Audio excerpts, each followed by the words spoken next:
Cognitive quotient development کے حوالے سے فرام ہیومنوائڈ ٹو مومنوائڈ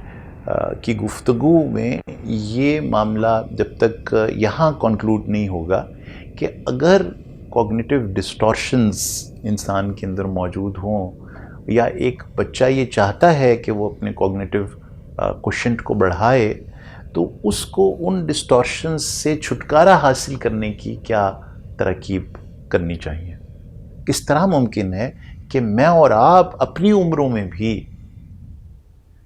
اس کا اہتمام کر سکیں کہ اگر ہمارے ذہن میں کچھ ڈسٹورشنز پائی جاتی ہیں تو ہم ان کنٹیمنیشنز کو کیسے ہٹا سکتے ہیں اپنے ذہن سے. یہ جو کاب ویبس ہیں ہمارے دماغ میں، یہ جو جالے ہیں ہمارے دماغ میں جو ہم نے بن رکھے ہیں مختلف وجوہات کی بنا پر، کبھی جذباتیت کی وجہ سے، کبھی کسی شخص کے ادب احترام میں، کبھی ہم چونکہ اس کے سامنے جھکے رہتے ہیں تو اس نے جو کہا وہی ہم نے مان لیا. یہ وہ تمام تصورات جو دیو مالائی تصورات ہیں، جو کہانیاں ہمیں سنائی گئیں، وہ سنائی گئی تھی 4-5 سال کی عمر میں کہ ہم اچھی طرح سو جائیں رات کو، لیکن وہ ہم نے 40 سال کی عمر میں بھی ان کہانیوں کو اسی طرح سچ سمجھ رکھا ہے. تو یہ جو تصور ہے اپنے آپ کو ان کہانیوں سے فائدہ حاصل کر کے، لیکن ان کو کہانیاں سمجھ کر ان میں سے کچھ اخذ کر کے آگے چلنے اور ان کو سمبلز کے طور پر لینے کے لیے جو ریکوائرمنٹ ہے وہ ہے جو کہ انسان کو ان کنڈامنیشن سے الگ کرتی ہے اور اس کو مومن کی کیفیت میں لے جاتی ہے. اور وہ پھر انہی کہانیوں میں سے ایسے سبق نکالتا ہے اپنے لیے کہ اس کی زندگی روشن ہو جاتی ہے اور اس کے سوچنے کے تمام زاویے روشن ہو جاتے ہیں، اور وہ تمام لوگ جن کو پھر وہ انفلوئنس کرتا ہے وہ ان کو اگلی نسل کو کہانی صرف نہیں سناتا بلکہ اس کہانی میں سے نکلنے والے جو اسباق ہوتے ہیں وہ بھی بتاتا ہے، اور یہ بھی بتاتا ہے کہ یہ داستان ہے،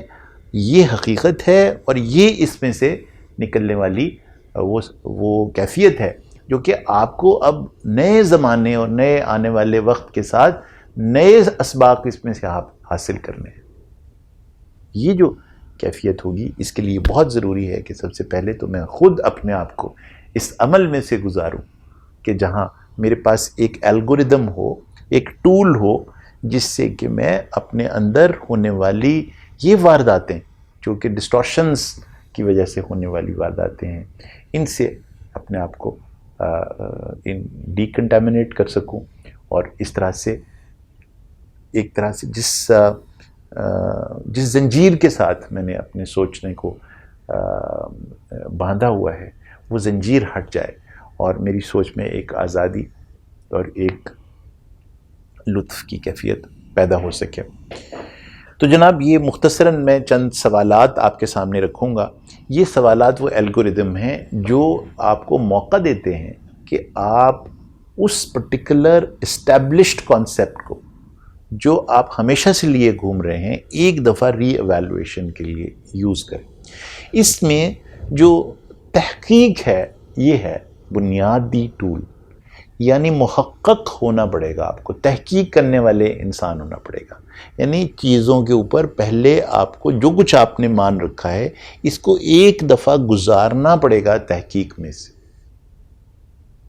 تو پہلا سوال یہ کیجئے ہر اس سوچ کے بارے میں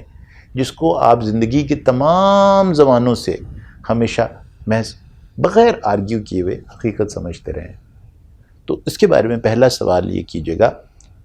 یہ جو سوالات جن کا میں آپ سے ذکر کروں یہ صدیوں سے پوچھے جا رہے ہیں، اور سب سے پہلے ان سوالات کو پوچھا تھا سقراط نے. اس کے ساتھ کیا ہوا وہ آپ اچھی طرح سے جانتے ہیں، لیکن میں آپ کو یقین دلاتا ہوں کہ ہم جیسے عام لوگ بھی یہ سوالات پوچھتے ہیں اور پوچھ سکتے ہیں. صرف یہ ہے کہ ہم نے سوچ رکھا ہے کہ ہم نے ایسا نہیں کرنا. پہلا سوال کیا ہے جس کی جو کوشش ہوتی تھی کہ سکھائے جو سقراط ہے وہ سوال اپنے جو اسٹوڈنٹس ہیں ان کو سکھائے. تو وہ پہلا سوال تھا، what evidence do you have for this belief, یعنی آپ کے پاس سب سے پہلے کیا موجود ہیں وہ حقائق جو اس تصور کو یا اس بلیف کو سپورٹ کرتے ہیں، وہ لاؤ، ان کو ڈسکس کرتے ہیں۔ جو بھی آپ کا بلیف ہے، جو بھی آپ نے سمجھ رکھا ہے یہ حق ہے اور یہ سچ ہے، اس کے لیے ایویڈنس لاؤ، اور پھر اس کے لیے ایویڈنس لائی جاتی ہے۔ لیکن یہاں رکتا نہیں ہے محقق، تحقیق کرنے والا ذہن، سقراطی ذہن، ہائی کوگنیٹو کوشنٹ والا ذہن، مومن ذہن یہاں رکتا نہیں ہے۔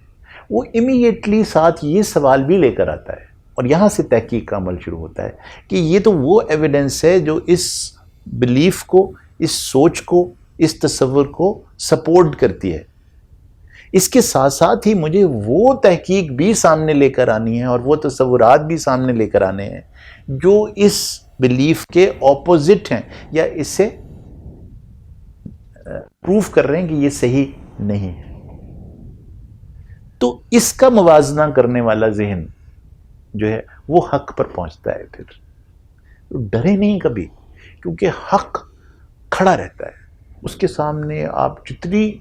ایویڈنس ٹو دا کانٹری لائیں گے، حق اس کو غلط ثابت کرتا چلا جائے گا، غلط ثابت کرتا چلا جائے گا۔ تو ڈر کے مارے خوف زدہ انسان نہیں ہوتا، جو محقق ہوتا ہے، جو سائنسدان ہوتا ہے، وہ خوف نہیں رکھتا۔ انفیکٹ حق اور علم خوف کو آپ سے الگ اور جدا کرتا چلا جاتا ہے، حزن مٹاتا چلا جاتا ہے۔ اس لیے کبھی ڈریے گا مت کہ اوہ اگر میں نے ایسا کہہ دیا تو کیا ہو جائے گا، نہیں، ایویڈنس ٹو دا کانٹری لائیے، اس کو ٹیسٹ کیجئے، اس حق کو، یہ طے کرنے کے لیے کہ جو سونا ہے وہ کہیں تانبا تو نہیں، اس کو ٹیسٹ کرنا پڑے گا آپ کو۔ لیکن سونے کو کیا ڈر ہے، وہ تو سونا ہی ہے۔ ڈر کسے ہوگا؟ تانبے کو۔ کفر کو ڈر ہوتا ہے، حق کو ڈر نہیں ہوتا کبھی بھی۔ تو اسے ٹیسٹ کیجئے، اور ٹیسٹ کرنے سے ہاں تیسرا سوال جو آپ کو کرنا پڑے گا کہ کہیں جو چیز میں نے سوچ رکھی ہے یا جس چیز کو میں مانتا ہوں، اس کی جو ایکسپلینیشن میرے ذہن میں ہے، کیا یہ واحد ایکسپلینیشن ہے، یا اسی بات کو یا اسی فینومنا کو سمجھنے کے اور بھی طریقہ کار ہو سکتے ہیں، اس کے کوئی آلٹرنیٹیو ایکسپلینیشن ہو سکتے ہیں۔ ایک تو یہ طریقہ ہے جس طرح سے میں نے اس کو سمجھا، کیا اس کا کوئی اور بھی میتھڈ ہے؟ اب دیکھیے، یہ جو اور بھی میتھڈ ہے، اس کے لیے مزید علم کی ضرورت پڑے گی، مزید تحقیق کی ضرورت پڑے گی۔ اب یہ طے کرنے کے لیے کہ یہ جو علم ہے یہ حق بھی ہے یا نہیں، تو اس کے لیے آپ کو وہ چوتھا سوال کرنا پڑے گا، وہ یہ کہ اگر میں اس علم کو آگے بڑھاؤں، اس سوچ کو آگے بڑھاؤں، تو کیا اس سے فلاح انسانی پیدا ہوگی یا فساد کی کیفیت پیدا ہوگی؟ بہت بڑا سوال ہے یہ، جو مومن کے ذہن میں رہتا ہے کہ کیا اس سے انسانی فلاح، کائنات میں فلاح پیدا ہونے والی ہے، نرچرنس اور ربوبیت پیدا ہونے والی ہے، یا تباہی پیدا ہونے والی ہے؟ تو علم کو وہ جس سے کہ فلاح پیدا ہونے والی ہو، اس کی ترویج کرتا ہے مومن، اور ہیومن یہ ڈویژن نہیں کرتا، اور وہ اس سے ہر لحاظ سے بڑھاتا چلا جاتا ہے، چاہے اسے نقصان ہو رہا ہو چاہے اسے فائدہ ہو رہا ہو، اس کو اس کی پرواہ نہیں ہوتی۔ تو اور یہاں وہ جو فوائد حاصل کرنے کی کیفیت ہوتی، فلاح حاصل کرنے کی کیفیت ہوتی ہے، اس کے اندر فلاح انسانی، فلاح کائنات، اور کائنات کے ایک ایک ذرے کی فلاح اس کے اندر شامل ہے۔ تبھی تو پھر آپ کو یہ حق ہوگا کہ مومن کی حیثیت سے آپ کائنات کا خلیفہ بن سکیں۔ اگر آپ نے کچھ کا فائدہ اور کچھ کا نقصان ساتھ ساتھ ہی سوچنا ہے، تو پھر آپ سب کے خلیفہ تو نہیں ہو سکتے۔ یہ طے کرنا کہ جو کچھ آپ کر رہے ہیں اس سے فلاح کی کیفیت پیدا ہوتی ہے یا تباہی کے عنصر پیدا ہوتے ہیں، اس سے چیزیں جڑتی ہیں یا ٹوٹ جاتی ہیں۔ مومن چیزوں کو، جیسے میں نے عرض کیا پچھلی ویڈیو میں بھی، کہ وہ چیزوں کو جوڑتا ہے، اس روشنی کا ماننے والا ہے جو جڑنے سے پیدا ہوتی ہے۔ عاشق اسی شخص کو کہتے ہیں جو جڑ جاتا ہے، جوڑ دیتا ہے، جوڑنے سے اس کے اندر جو انرجی پیدا ہوتی ہے، عشق کی ویڈیو میں نے آپ کے ساتھ اس کو ذکر کیا، جوڑنا مومن کا کام ہے، توڑنا مومن کا کام نہیں ہے، نقصان مومن کا مقصد نہیں ہے، صرف فلاح انسانی، ایک کسی مخصوص گروہ کی فلاح نہیں، صرف ایک سوچ کی فلاح نہیں، انسان کی فلاح، کائنات کے ہر ذرے کی فلاح۔ یہ جو طریقہ کار ہے یہ بہت ضروری ہے۔ اور آخری سوال جس سے کہ آپ ہمیشہ یہ سمجھیں گے کہ اب میں حق پر پہنچ گیا، کہ یہ جو کیفیت ہے اس کو اگر کوئی مجھے بتائے تو کیا یہ مجھے لاجیکل لگے گی؟ اس کی explanation logically, rational, objective, prudent اور ایویڈنس کے ساتھ جب میرے سامنے رکھی جائے گی تو کیا اسے مان لوں؟ تو اپیل کرنا عقل سلیم کو بہت ضروری ہے، اس سے پہلے کہ آپ کسی چیز کو ایز اے بلیف مان لیں، اسٹیبلش کر لیں اور اس کو اپنی زندگی کا کور بلیف مان لیں۔ جب آپ 5 سوالوں میں سے گزاریں گے جناب اپنے کور بلیفز کو، تو میں آپ کو یقین دلاتا ہوں کہ جو باقی بچے گا، بہت سارے کور بلیفز آپ کے رد ہو جائیں گے آپ کے دماغ میں سے، جو باقی بچیں گے وہ بلیفز ہیں جو کہ ٹرولی آپ کے کوگنیٹو کوشنٹ کو بلند کریں گے اور اس سفر میں مدد دیں گی ہمیں اور ہمارے آنے والی نسلوں کو، جس سفر پر ہم ان کوگنیٹو کوشنٹس کے ساتھ جاری و ساری رکھنا چاہتے ہیں اپنے سفر کو، یعنی فرام ہیومنوائڈ ٹو مومنوائڈ۔